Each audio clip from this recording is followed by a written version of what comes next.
அம்மா இந்த பாக்ஸ் என்னமா வாங்குன? ரொம்ப நல்லா இருக்கு. எனக்கு இது வேணும்மா. எடுத்துக்கோமா.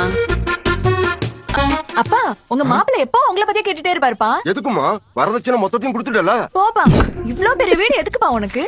என் பேர்ல எழுதி வைக்கலாம்ல. உன் பேர்ல எழுதி கொடுத்துட்டு நாங்க எங்கம்மா போறது? அப்பா என்னப்பா பேசுறீங்க? நான் உங்க பொண்ணு. வருஷத்துக்கு ஒரு வாட்டி வீட்டுக்கு வந்தா 4 நாளைக்கு சமைச்சு போட முடியாதா என்ன உங்களுக்கு? ஓ எப்போ வந்தமா? இன்னைக்குதான் வந்தேன். அப்புறம் மாமா எப்படி இருக்காரு?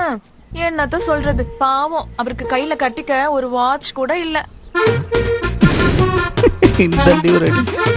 அம்மா அம்மா அம்மா அப்பா உங்க 2 பேரையும் விட்டுட்டு போறதுக்கு எனக்கு மனசே வரல. அடுத்த வாரம் சீக்கிரம் வந்துடுறேன். புது செருப்பு எப்பமா வாங்கின? ஐயோ இது எந்த இல்லடி, பக்கத்து வீட்டுக்காரி இது. அப்படியா? சரிம்மா. அப்பா ஆட்டோ சார்ஜுக்கு ஒரு 1000 ரூபாய் போன் பே பண்ணிடுங்க. அது கூட நான் தான் பண்ணணுமா? பாயப்பா. பாய் அம்மா. ஓடி அம்மா. போடி அம்மா.